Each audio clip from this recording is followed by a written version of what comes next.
নমস্কার, আপনাদের সবাইকে স্বাগত জানিয়ে শুরু করছি রবিবারের সন্ধে সুভাষ শাস্ত্রীর সঙ্গে।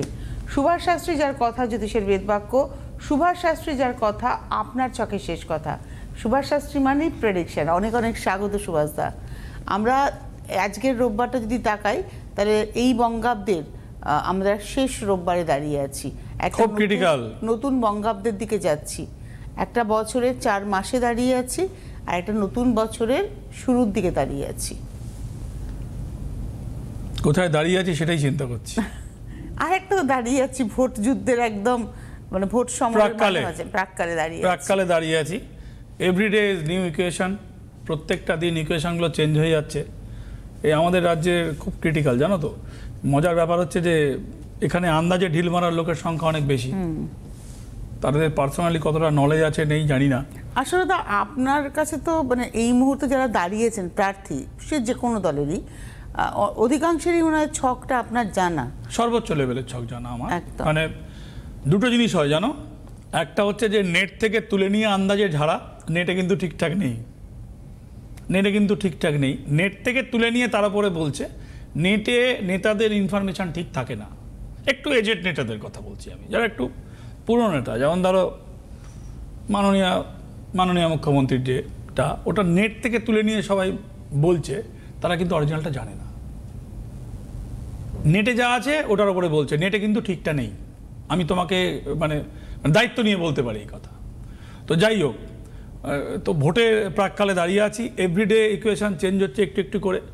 এখনও প্রথম দফার আগে, আজকে 12 তারিখ, 11 দিনের মাথায় আজকে ভোট কমপ্লিট হয়ে গেছে এই মুহূর্তে 6:30টার সময় প্রথম দফা। তো রাহুর প্রভাব বড় ফ্যাক্টর এখানে ক্রিয়েট করবে, আমি সেই কথায় আসবো। তা তুমি যেটা বললে যে পার্সোনালি নেতাদের, কারণ আমি তো 1:1 দেখেছি। তো সালটা ঠিক ছিল না বলেছে, আমি সেখানে বারটা ধরে সালটাতে এসেছি, কোথায় জন্ম ওনার সেখান থেকে ধরে সালটা, এইভাবে অনেক কিছু করে কারেকশন করে বেরিয়েছে। কেন সঠিক ছিল না, অনেকের ছিল না, ওনার ছিল না, অনেকেরই ছিল না। সেগুলো আমি অনেকটা অ্যাসেম্বল করে, মানে হয় না আগেকার দিনে মা বার ঠিক বলতো, শাল অনেকগুলো সন্তাননে ভুল হয়, আমি বারটা ধরে শালটা মেরে মেরে মেরে মেরে মেরে ওই বারে গিয়ে যে হিট করছে, টাইমিংয়ে গিয়ে হিট করছে, হাতের সাথে মিলছে কিনা করে সেখানে পৌঁছেছিলাম। সো আমার কাছে মুখস্থ ব্যাপারটা, আমার নলেজে আছে সবটাই। তো যাই হোক, কালকে নীল পুজো, ভগবান নীলকণ্ঠের পুজো, প্রত্যেকটা মায়েদের পুজো। সন্তানের মাকে করতেই হবে, সে আমার মা হোক, আপনার মা হোক। আমার মা স্বর্গত, জীবিত মা, স্বর্গত মা, সবাই করেছে, করতে হয়েছে, করতে হবে। মডার্ন যুগে যতই এগোই না কেন, যতই মোবাইলের যুগে এগোই না কেন, লেকচারবাজি করি না কেন, নীলের সন্তানের মা হলে তাকে ভগবান নীলকণ্ঠের পুজো তাকে করতে হবে। তা আগামীকাল যে নীলের জন্য আমি দুটো উপকরণ আপনাদেরকে বলে দিচ্ছি। একটা হচ্ছে বেল, একটা হচ্ছে দুধ। এই দুটো ছাড়া নীল ষষ্ঠীর পুজো কমপ্লিট হবে না। সাথে গরম লাগছে, তোমার লাগছে না? দুটোই চালিয়ে দেন এসি, জানি না গরম কেন লাগছে। একটা চলছে, দুটো চালো, দেখে নি একবার। যেটা বলছিলাম যে নীল ষষ্ঠীর পুজোর জন্যে খাওয়া দাওয়া রীতি রেওয়াজ আপ টু ইউ, ডিপেন্ড করছে আপনার। আমার মা ছোটোবেলায় সাবু খেত, তখন সাবু ভেজানো সাবু খেত। তা যাই হোক, নিরামিষ খাওয়া, নিরামিষ খেতে হবে। সংযমটা আপনার ওপরে, যে ওষুধ খায় কিভাবে সংযম করবেন। একটু ডাবের জল খেয়েও সংযম হতে পারে, নেসেসারি ওষুধটা খেয়েও আজকের দিনে সংযম হতে পারে। উপোসটা বলছেন? হ্যাঁ, সংযম মানে উপোস। সংযম মানে উপোসটা, যে প্রেশারের ওষুধ খায় তাকে তো ওটা খেতে হবে ডাবের জল দিয়ে, কিছু করার নেই। মাথা ঘুরে পড়ে গেলে আর সংযমটা করবে কি করে? মানে যতটা পারবেন সংযমটা, মানে উপোসটার কথা তুমি ধরিয়েছো, গুড কারেকশন, মানে গুড অ্যাডিশন, মানে অ্যাড করলে ওটা আমার কথার মাত্রাটা আরও তুললো ওর কথাটা। তো এইটা কিভাবে করবে আপনার উপরে। কিন্তু পুজোর উপকরণে দুধ থাকবে, কাঁচা দুধ থাকবে, ছোট বেল থাকবে। ছোট হোক, বড় হোক, পাকা হোক, কাঁচা হোক, বেল থাকবে। এটা নেসেসারি ভগবান নীলকণ্ঠের নীল ষষ্ঠীর পুজোর জন্যে। বেলটা অর্পণ করা হবে, দুধটা প্রদান করা হবে। এই দুটো জিনিস আমার নীল ষষ্ঠীর জন্য বলার। তারপরের দিন সরকারি ছুটি, মহান বি.আর. আম্বেদকর ছুটি। তারপরের দিন পয়লা বৈশাখ। পয়লা বৈশাখে কি করব? পয়লা বৈশাখের জন্যে 5টা ঘরোয়া উপকরণ আপনাদেরকে বলবো, 5টা ঘরোয়া উপকরণ। একটা হচ্ছে লবঙ্গ, ছোট ছোট তো 5টা নেবেন। একটা হচ্ছে যে দারচিনি, দারচিনির একটা একটা ডাল, মানে কিরকম হয়, খোসা মতন হয়তো নাকি, গাছের ছাল actually। হ্যাঁ ওই তো দারচিনি তো ছাল, এরকম একটা এরকম সাইজের একটা 2 কর সাইজের একটা ছাল। গোলমরিচ 5টা নেবেন, যেহেতু লবঙ্গ 5টা নিয়েছেন। হলুদ ছোট টেবিল স্পুনের, মানে একদম ছোট টেবিল হয় না, 1 চামচ হলুদের গুঁড়ো হলে ওটা, আর ডাঁটা হলে 5টা ছোট ছোট, মানে শুকনো যদি ডাঁটা হয় 5টা, আর ছোট এলাচ থাকবে 3টে। 5টা হলো উপকরণ, কটা হলো? এলাচ বললেন, না, দারচিনি প্রথমে বললাম গোলমরিচ, লবঙ্গ, দারচিনি, এলাচ, গোলমরিচ, হলুদ, এলাচ। 5টা। এলাচ 3টে থাকছে, বৃহস্পতির ইয়েলো কালার হয় ছোট এলাচ, 3টে থাকছে। আর 5টা থাকছে গোলমরিচ ছোট ছোট 5 পিস, লবঙ্গ থাকছে 5 পিস, দারচিনি একটা টুকরো, আর 1 চামচ যদি হলুদের গুঁড়ো হয় 1 চামচ, আর যদি মনে হয় ডাঁটি, ছোট ছোট ডাঁটি আছে হলুদের ডাঁটি, তাহলে 5টা ডাঁটি। এই 5টা উপকরণকে একত্রিত করে একটা হলুদ কাপড়েতে বাঁধবো, হলুদ কিংবা লাল, হলুদ লাল দুটোই চলতে পারে। এর মধ্যে বেঁধে পয়লা বৈশাখের দিনে আমি আমার মনস্কামনা করে, কিংবা কোনো দেবী পায়ে ছুঁয়ে, যারা ঘরোয়া লোক তারা দেবীর পায়ে ছোঁয়াবে, যারা ব্যবসা করে তারা গণেশ লক্ষ্মীর পায়ে ছোঁয়াবে, যাদের নতুন হবে ছুঁয়ে রাখতে হবে। তার সাথে আমাদের এই মুহূর্তে সর্বোচ্চ নোট একটা 500 টাকার নোট, আর একটা সর্বনিম্ন নোট 10 টাকার নোট এখনও পাওয়া যায়, বেটে ছোট মতন বের করেছে। আগে 10 টাকা খুব সুন্দর ছিল, খয়েরি মতন বড় ছিল, উঠে গেছে। নোট তো উঠিয়েই দিচ্ছে খ্যাট, 10 টাকাগুলো 20 টাকার কয়েন। একটা দুটো নোট লাগবে আমার, একটা 10 টাকার নোট লাগবে, আর একটা সর্বোচ্চ নোট 500 টাকার নোট লাগবে। নোটটা 4 ফোল্ডে ভাঁজ করব। যদি আমি 4 ফোল্ডে ভাঁজটা আপনাদেরকে দেখাই, কি করে 4 ফোল্ডে ভাঁজ করব, আর টুকরো কাগজ আমি দেখিয়ে দিচ্ছি, আপনাদের সুবিধা হবে বুঝতে। যদি এইটা নোটটা হয়, এটা যদি নোট হয়, তাহলে নোটটা আমি প্রথম এইরকম ভাঁজ করছি আমার দিকে, বুঝতে পেরেছেন? নোটটা এইরকম ফোল্ড করছি না, জাস্ট নিজের দিকে ভাঁজ করলাম এইরকম একটা, তারপরে ঘুরিয়ে নিলাম, আবার ফোল্ডটা আমার দিকে আসছে এইরকম একটা, তারপরে আবার ঘুরিয়ে নিলাম, এই ফোল্ডটা আসছে এরকম। দেখুন 4টে ভাঁজ হলো 500 টাকার নোটটা। আবার আমি একবার আপনাদেরকে দেখাচ্ছি। এইটা যদি 500 টাকার নোট হয়, এই ঘুরিয়ে নিচ্ছি লম্বা দিকটা, 1, ঘুরিয়ে নিচ্ছি আমার দিকে 2, ঘুরিয়ে নিচ্ছি আমার দিকে 3, ঘুরিয়ে নিচ্ছি আমার দিকে 4, 4টে ফোল্ডে এটা 500 টাকার নোট হয়ে গেল। এই নোটটাকে, এই 500 টাকার নোটটা ভাঁজ হয়ে গেল, সব ভাঁজগুলোই না একটা করে পাল্টাবে নিজের দিকে, আবার ঘুরিয়ে নিয়ে সেকেন্ড পাল্টা আমার দিকে, আবার ঘুরিয়ে নিয়ে, এরকম একটা নোটের 4টে কোণা হয়, তো 4 সংখ্যা হচ্ছে রাহুর সংখ্যা। যাতে রাহু আপনাকে অর্থ প্রদান করে, যাতে রাহুর দ্বারা আপনার ব্যয় না হয়, যাতে আপনার নববর্ষের পরে এই ক্রিটিক্যাল রবির সময়ে, বলে রবিতে যখন রাহু লাগে তখন গ্রহণ লাগে, সূর্যে যখন লাগে সূর্যগ্রহণ, চন্দ্রে লাগলে চন্দ্রগ্রহণ, আর যখন আমাদের জ্যোতিষে কোনো ঘরের সাথে লেগে থাকে রাহু, সেখানেও একটা গ্রহণ দোষ বলে একটা কথা আছে। চন্দ্রের সাথে লাগলেও গ্রহণ দোষ, বৃহস্পতির সাথে লাগলে আমরা বলি ওটাও গ্রহণ, বাট ওটা গুরুর সাথে গুরুচণ্ডাল দোষ। রবির সাথে লাগলেও গ্রহণ দোষ। ও যেখানে যেখানে লাগছে গ্রহণ লাগাচ্ছে। ও যেমন গ্রহণ লাগাতেও পারে, ও তেমন অর্থ বৃষ্টি করতেও পারে। Rahu can control is a money, big money, big মানি। বৃহস্পতির থেকেও বড় মানি। বৃহস্পতি সিস্টেমেটিক মানি দেয়, রাহু কিন্তু সাডেনলি দেয়। Anything can happen suddenly, Rahu the only planet, মাথায় রাখতে হবে। তো এই 500 টাকার নোটটা 4 ভাঁজ হওয়ার পরে এই 500 টাকার নোটটা খুব ছোট করে, বিদেশিরা বলবে ডার্টি নোট। অনেকবার বিদেশে গেছি, যখন নোট চেঞ্জ করি, ইন্ডিয়ান নোট দিলে একটুখানি পেনের দাগ থাকলে চট করে ছুঁড়ে ফেলে দিত। কি what happen, it's a dirty. ওরা লেখে না, পেন্সিল দিয়ে লেখে, এখন রুল আছে মানে না, অনেকে এখন পেন ফ্যান দিয়ে কিছু পুরনো লিখে যাচ্ছে। তো যাই হোক, একটুখানি ওই ডার্টি করতে হবে বিদেশিদের ভাষা। একটুখানি হলুদ আর তেল, আপনারা দেখবেন যে বিয়ের কার্ডে টিপ দেয় ছোট করে, খুব ছোট করে হলুদ আর তেলের টিপ, কারণ ওই নোটটা তো পুজোয় থাকবে, অসুবিধা নেই। ইন্ডিয়াতে হলুদের টিপ থাকলেও নোট চলে যাবে ইন্ডিয়াতে, বিদেশে না চললো, কারণ আপনি তো বিদেশে ওই নোটটা নিয়ে যাচ্ছেন না। আমার ব্যক্তিগত অভিজ্ঞতা আছে, বহুবার মানে প্রায় কেঁদে ফেলেছি, মানে ওই পেনের একটু টুকরোর দাগ ছিল, পারলে ছিঁড়ে ফেলে নোটটাকে, ছিঁড়ে ফেলে দেবে, কিছু করার নেই। মানে বলতে গেলে উল্টে মানে পাসপোর্ট নিয়ে কিছু স্ট্যাম্প ফ্যাম্প করে দেবো। যাই হোক, তেল হলুদের একটা টিপ দিয়ে 4 ভাঁজ হয়ে যাওয়ার পরে ওই নোটটা রাখা। 10 টাকাটাও সেম হবে। 10 টাকার নোটটা লম্বাটে, ছোটো এখন তো বেটে হয়ে গেছে। নোট কেন বললাম? ভাঁজ করার জন্য বললাম। কয়েন কেন বললাম না 10 টাকার? ভাঁজ হবে না। তো নোটটা ওই রকম স্টাইলে ভাঁজ হচ্ছে, আমার মনে হয় বোঝাতে পারলাম না, আরেকবার দেখাবো। না বুঝে গেছেন।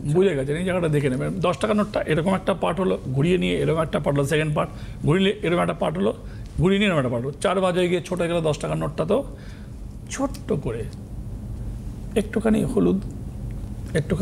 হলুদ আর একটু তেল দিয়ে একটুখানি হলুদের টিপ দিয়ে 10 টাকা আর 500 টাকার নোট, একটা সর্বোচ্চ নোট, একটা সর্বনিম্ন নোট, দুটো নোট দুটো জায়গায় রেখে দেবেন। কোনোটা আলমারিতে রাখলে, কোনোটা মানি ব্যাগ মানে পার্সের মধ্যে তুমি রাখতে পারো। ইউ ক্যান চুজ এনি, মানে 500 or 10 rupees is not a difference. একটা বুধের, একটা রবির। তো একটা ঘরে থাকবে, একটা পার্সে থাকবে, যে আমার ফিনান্সিয়াল একটু ইমপ্রুভমেন্টের জন্যে, ফিনান্সিয়াল যাতে আমার অর্থ নাশ না হয়, যে অর্থ খরচা করে আমার মানে রিগ্রেট হবে, এটা কেন খরচা করে ফেললাম, এটা যেন না হয়, সেইটার জন্য এটাকে মেনটেন করবেন, পার্সের মধ্যে রাখবেন, কিংবা যেখানে টাকা রাখেন একটা ঘরে থাকবে, একটা সঙ্গে থাকবে। দেখে নেবেন কখন এটা করব, কখন? পয়লা বৈশাখের দিন। পয়লা বৈশাখের দিন করে ঠাকুরের পায়ে ছুঁয়ে পয়লা বৈশাখের দিনটা ঠাকুরের কাছে রেখে দেবো, নোট দুটো রেখে দেবো। তারপরে একটা ঘরে রাখবো টাকা পয়সার জায়গায়, একটা পার্সে রাখবো রেগুলারে। যদি আমি ফর এক্সাম্পল আমি করি 500 টাকাটা ঘরে রাখলাম, 10 টাকাটা পার্সে রাখলাম, কিংবা 10 টাকাটা ঘরে রাখলাম, 500 টাকাটা পার্সে রাখলাম, ওটা খরচ করা যাবে না, 1 বছর থাকবে। আর আমি আগে রাশিফলটা পড়ে নিই, তারপরে তুমি প্রথমে বলছিলে ভোটের কথা না, ইটস ভেরি ইন্টারেস্টিং। আমাদের এখানে ভোটের সমস্ত যারা দেখতে পাচ্ছি আবল তাবল ঢিল মারছে, নেট থেকে দেখে দূরে বসে ঢিল মেরে দিচ্ছে। তার ঢিল যে লাগুক আর না লাগুক তার কোনো রিস্ক নেই, দূর থেকে বসে ঢিল মারছে। সে জানে না যারা ঢিল মারছে আমাদের রাজ্যের সিচুয়েশানটা কি, ইজ এ ভেরি ক্রিটিক্যাল। আমি কালকে তোমাকে বলছিলাম না যে ভোট পরবর্তী 6 মাস ভেরি ক্রিটিক্যাল থাকবে, প্রচণ্ড, মানে এই জায়গাটা প্রচণ্ড একটা ডিস্টার্বিং থাকবে। সে যে দলই জিতুক, সে কে জিতলো কে হারলো বড় কথা নয়, ভোট পরবর্তী 6 মান্থ অলমোস্ট ললেসনেস থাকবে। আমি কালকেই বলছিলাম। 1, 2 হচ্ছে যে ওই যে বললাম, এই যে দেখুন নোটের কথা বললাম, নোটের কথা কি বললাম, রাহু কি করছে, রাহু আপনাকে এইটা যাতে আপনি যাতে করতে পারেন তার জন্যে আপনাকে এই ভাঁজ করার কথা বলছিলাম। এত সময় নিচ্ছিস, ভাঁজ করার কথা বলছে রাহু। রেজাল্ট বেরোবে 4 তারিখে। Rahu can change, Rahu can happen anything suddenly. তোমাকে এইমাত্র কি বললাম, প্রত্যেক দিন ইকুয়েশনটা চেঞ্জ হয়ে যাচ্ছে। একদিন পরে মনে হচ্ছে গ্যাপটা বড় হয়ে গেছে, যে জিতবে আর যে হারবে, কে জিতবে কে হারবে বলছি না এই মুহূর্তে, পরের দিনই মনে হচ্ছে গ্যাপটা কমে গেছে। Very critical and difficult. সে আলোচনা চলছে, পর্যালোচনা চলছে, ঠিক সময় বলে তো দেব, কিন্তু আমার মধ্যে কিছু দায়ও আছে। আমার বলার মধ্যে আমি মনে করি আমার মধ্যে কিছু রেসপন্সিবিলিটি আছে। আমার কথা আপনার কাছে প্রেডিকশন হিসেবে পৌঁছক, আমার কথা আপনার কাছে যাতে ইনফ্লুয়েন্স হিসেবে না পৌঁছয়, আপনার মতামত যাতে ডিফারেন্স না হয়। আমি দীর্ঘদিন টিভির পর্দায় বসছি, বকবক করছি, 26 বছর হয়ে গেছে চ্যানেলে বসছি, তা আমার কিছু মোরাল রেসপন্সিবিলিটি আছে সমাজের উপরে। আমার কোনো বক্তব্য যাতে আপনার মতামতের উপর যাতে এফেক্ট না ফেলে সেইভাবেই বলবো আমি। This is my responsibility. আমি আর 5 জন নতুন ছেলের মতন এমন কোনো ডায়লগ এখানে ঝাড়তে পারবো না, এটা দায়বদ্ধহীনতাভাবে কথা বলে দেওয়া, সেটা সামনে বলার উপরে গিয়ে একটা এফেক্ট ফেলবে। It is not my intention. আমার কথা হচ্ছে প্রেডিকশান।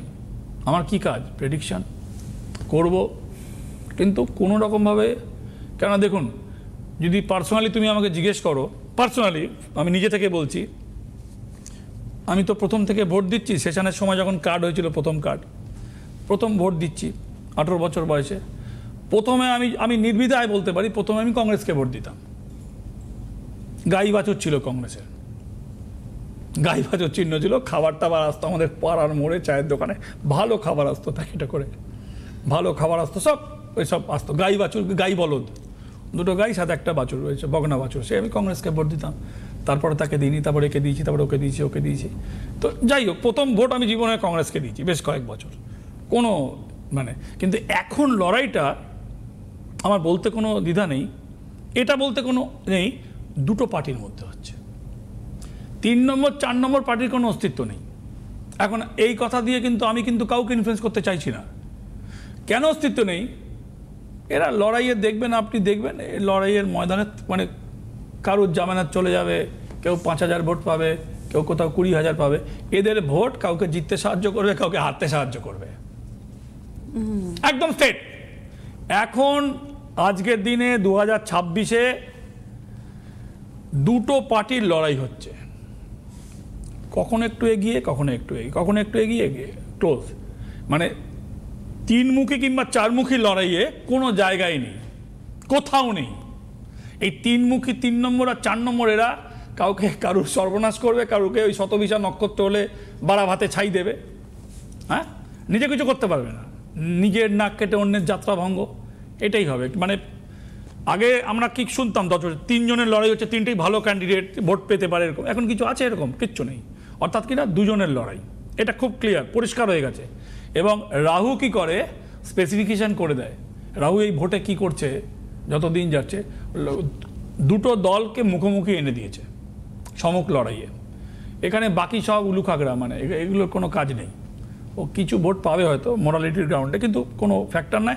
ওই হার জেতার ফ্যাক্টর ছাড়া নিজেদের কোনো কিছু কাজ সাধন করতে পারবে না। এদের কোনো ফোনে আছে, নিয়ে নি। নমস্কার, কে রয়েছেন? হ্যালো। হ্যাঁ, হ্যালো, আমি অমিতা দাস বলছি মেদিনীপুর থেকে। কার সম্পর্কে জানবেন? আমার মেয়ের সম্বন্ধে। Date of birth? 21/12/98। সময়? তোমার মেয়ে? 10টা 6। হ্যাঁ, আমার মেয়ে 10টা 6 দাঁড়া বাঁকুড়া। দাঁড়া, পুরিয়াটা রাখি, হাত ভাঁজ করা দেখাচ্ছিলাম। 21/5/12। 21/12। আর 10টা 5 কি সকাল না রাত? 98 বললো, 1998 বললে, কি বললে? হ্যাঁ, 98। টাইমটা আরেকবার বলুন। 10টা 6। সকাল না রাত? কি বলছো? সকাল। সকাল 10টা বেজে 6 মিনিট। সকাল 10টা বেজে 6 মেয়ে। হ্যাঁ। আর সময় এই কোথায় হয়েছে? বাঁকুড়া। বাঁকুড়া। 10টা 6 সকালবেলা বাঁকুড়া। ভাই দুটোই শনি, রাশিও শনি, লগ্নও শনি, মকর আর কুম্ভ, দুটোই শনি। এই দুটো শনি কি করছে? একটা শনি ওর করছে যে বিয়ের জায়গাটা ডিস্টার্ব, বিয়ে হতে দেবে না। বিয়ে হলে তো আরও সমস্যা তৈরি হবে। 98 বয়স বেশি নয়, জাস্ট 28 বছর বয়স। বিবাহ স্থানকে এই শনি ডিস্টার্ব করছে।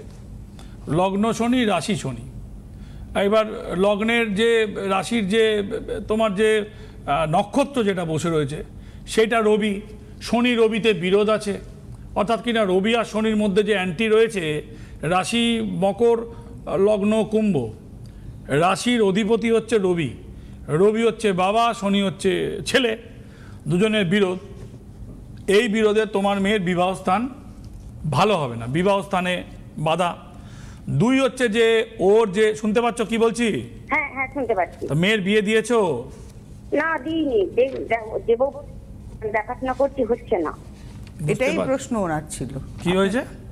দেখাশোনা করছে, মেচিউর করছে না। বিয়ে দিতে পারবে না বিকজ তোমার মেয়ের শত্রুতা আছে তো। হ্যালো, হ্যাঁ হ্যাঁ, ওর একটু জোরে অফিসে আওয়াজটা বাড়া না, শুনতে পাচ্ছি না, বুঝতে পারছি না। ও তো নার্স। হ্যাঁ, ও নার্স না ও ডাক্তার, সেটা আমি তোমার থেকে জানতে চাইনি। আমি বলছি স্ববিরোধ থাকবে। রাশি মকর, লগ্ন কুম্ভ। শনির প্রথম গৃহ হচ্ছে মকর, সেকেন্ড গৃহ হচ্ছে কুম্ভ। রাশির অধিপতি হচ্ছে, এখানে যে অধিপতি হয়েছে উত্তরাষাঢ়া নক্ষত্র, রবির নক্ষত্র। রবির সাথে শনির বিরোধ, তার মানে ও যেখানে থাকবে শত্রুতা হবে, ওর নামে আজে বাজে কথা বলবে, ও অনেক কাজ করলে সেই কাজের ফলাফল আসবে না, এবং হুইসপারিং হবে। শুনতে পাচ্ছ কি বলছি? ঠিক ঠিক, একদম ঠিক। হুইসপারিং হবে কেন? ওখানে একটা স্ববিরোধ রয়েছে। ও she is a very hard labourer, মানে কঠিন পরিশ্রম করে, কিন্তু সেলফ যে একটা অ্যাপ্রাইজাল, মানে যেটা কি বলে, অ্যাপ্রাইজালই তো বলে মনে হয় নাকি, ইয়ারলি, তা যাই হোক কি একটা বলে, আমার ওয়ার্ডটা ঠিক মনে আসছে না, সেটা কর্মক্ষেত্রেও পাবে না। শত্রুতার শিকার হবে, বিয়ে হচ্ছে না, আমি বললাম না বিয়ের জায়গায় ক্রিটিক্যাল সিচুয়েশন, যদি বিয়ে হয়ে যেত তাহলে ওখানে অশান্তি তৈরি হতো। তো তুমি আর কিছু জানতে চাও কি? বিয়ের যোগ, বিয়ের যোগটা কবে? আর ওটাই তো বলছি, শুনতে হবে। বিয়ের যোগ সামনের বছরে, 1। 2 হচ্ছে যে, শুনে নাও আগে, বকবক করলে তো সময় এগিয়ে আসছে। আমি পয়লা বৈশাখ নিয়ে বলছি, এটা নিয়ে বলছি, ওটা নিয়ে বলছি, শুনে নিতে হবে। বিয়ের যোগ সামনের বছরে। আর তোমার মেয়ের যেটা করতে হবে, এখন রাহুর আন্ডারে রয়েছে। বললাম না, এইমাত্র বলছিলাম, রাহু দিনকে রাত বানাতে পারে। সূর্য যখন গ্রহণ লাগে দিনের বেলা অন্ধকারে আবার ছাড়ে। কতক্ষণ গ্রহণ লাগিয়ে রাখবে? তোমার মেয়ের 2028 পর্যন্ত গ্রহণ লাগিয়ে রাখবে। যদি মনে হয় 28-এর আগে বিয়ে দেবো, তাহলে এসে প্রতিকার করতে হবে। আর যদি মনে হয় যে না, যেমন চলছে চলুক, তাহলে এমনি বিয়ে হবে, আসার প্রয়োজন নাই। বুঝতে পেরেছো কি বললাম? হ্যাঁ, শুনতে পেয়েছি। কবে যাবো সে তুমি চয়েস করবে কবে যাবে, আমি কি করবো? আচ্ছা। আর চাকরির জায়গায় ভীষণ শত্রুতা, ভীষণ। সে তো বলে দিলাম, বুঝিয়ে দিলাম, বলে দিলাম। জিজ্ঞেস করো কি বলছো। অ্যাকচুয়ালি আপনি যেটা বলছেন এখন, সুভাষদা একটু আগেই সেই কথাগুলো বললেন যে আপনার মেয়ে প্রচুর খাটে, প্রচুর কাজ করে, কিন্তু সে তার সঠিক রেকগনাইজেশন হয় না। না, হুইসপারিং হচ্ছে শত্রুতার জন্য, এনিমি প্রবলেম, একদম এনিমি প্রবলেম। একদম ঠিক, একদম। তো এবারে আপনি যোগাযোগ করে নেবেন। এবারে রাশিফল, এবারে তোমার রাখো ফোন, বুঝিয়ে দিচ্ছি। এবার রাশিফল সময় দেখাস ভাই আমাকে। হ্যাঁ, আর 4 মিনিটও বাকি নেই। হ্যাঁ, আমাকে সময় দেখাস রাশিফল। পয়লা বৈশাখের গুলো বুঝিয়ে দিলাম। ওই যে 5টা যে জিনিসটা, যেটা শুনে নেবেন, রিপিট করতে সময় চলে যাবে। ওটা হলুদ কাপড় কিংবা লাল কাপড়ের টুকরে বেঁধে ঠাকুরের পায়ে ছুঁয়ে আলাদা করে রাখবো। আর টাকাটা পয়লা বৈশাখের দিন ঠাকুরের কাছে রেখে দেবো। পরের দিন তুলে একটা নোট, এনি 4-fold নোট, ঘরে any 4-fold you can choose, put it your money bag আর পার্স, যেখানে টাকা রাখি। মেষ রাশি, কর্মক্ষেত্রে উন্নতি, বিদেশ যাত্রার যোগ, শত্রুতা থেকে সাবধান, সুযোগ আসবে, সুযোগ বেরিয়ে যাওয়ার চান্স। বৃষ রাশি, নতুন কর্মযোগ, সম্পর্ক ছিন্নর যোগ, আর্থিকভাবে নতুন যোগাযোগ হবে, সমস্যার দীর্ঘদিনের কোনো সমাধান খুঁজে পাবেন। মিথুন রাশির সময় ভালো নয়, কর্মক্ষেত্রে শত্রুতা, আর্থিকভাবে অ্যাজ ইউজুয়াল চলবে এবং মানসিক মনোটোনাস চলবে, শরীর ভালো নয়। কর্কট রাশির বিপদ, কর্কট রাশির মানসিক অবসাদ, গুরুজনের শরীর ভালো নয়, ভ্রমণে বাধা, প্রাপ্তি যোগ। সিংহ, আর্থিক শুভ এবং শুভ অনুষ্ঠানের যোগও রয়েছে সামনে, গুরুজনের শরীর ভালো যাবে না। সিংহ বললাম। কন্যা, মানসিক নিঃসঙ্গতা, মানসিকভাবে অশান্তি, কর্মক্ষেত্রে বাধা, আর্থিক ক্ষতি, সাবধান। তুলা, মতবিরোধ, মনোকষ্ট, চিকিৎসায় ব্যয়, প্রাপ্তি যোগ, দীর্ঘদিনের কোনো আটকে থাকা কার্যোদ্ধার। বৃশ্চিক, কর্মক্ষেত্রে সাফল্য, ঋণ শোধ, মানসিক অস্থিরতা, ব্যবসায় শুভ। ধনু, প্রাপ্তি যোগ, শুভ অনুষ্ঠান, আর্থিক বাধা, বিদেশ যাত্রার যোগ। মকর, কর্মে বাধা, রিলেশন প্রেমের শুভ, বিবাহ যোগ, শত্রুতা বৃদ্ধি, মতবিরোধ। কুম্ভ, ব্যবসায় শুভ, শরীর ভালো নয়, যে কোনো কাজে বাধা, হাতে পায়ে চোটের যোগ। মীন, মানসিক চাপ, কর্মক্ষেত্রে অসুবিধে, সাংসারিক অসুবিধে, শরীর ভালো নয়, আর্থিক এবং জিনিসপত্রের ক্ষতির যোগ। রাশিফল শেষ। আমাদের হাতে সময়ও একদম শেষের দিকে নেই বললেই চলে। আর আমরা আজকে পয়লা বৈশাখের দিনটাকে আপামর মানুষ কিভাবে ভালো রাখতে পারি, দিনটাকে আমাদের পক্ষে কিভাবে কাজে লাগাতে পারি, সেটা জানলাম সুভাষদার কাছ থেকে। এবং আগামীকাল নীলের ষষ্ঠীতে নীলের উপসে আমরা কি করতে পারি। তো সুভাষদা, ভোটের ব্যাপারটা আলোচনা চলছে, কারণ সামনের রোববারটাই কিন্তু লাস্ট রোববার হিসেব মতো, কারণ তারপরেই তো ভোট। কোনো হিসেব নেই, তারপরে এক দফা 23, এক দফা কিরম হয়ে বলে যাওয়ার পরে দ্বিতীয় দফা। ওই দফাগুলোর তারিখগুলো, ভোটের ডেট, ভোটের মানে রেজাল্টের ডেট ভেরি ক্রিটিক্যাল করছে, ওগুলো এফেক্ট ফেলবে। আজকে হাতে সময় নেই, বিদায় নেওয়ার পালা। মায়ের আশীর্বাদ, গুরুদেবের নির্দেশে তার এই পথে হাঁটা, তার কথা জ্যোতিষের বেদবাক্য হয়ে ওঠা, আপনার ছকের শেষ কথা সুভাষ শাস্ত্রীর কথা হয়ে ওঠা। আজকে এই মুহূর্তে এই পর্যন্ত, নমস্কার। জ্যোতিষ হল বেদের অঙ্গ, আর সুভাষ শাস্ত্রীর কথা জ্যোতিষ জগতের বেদবাক্য।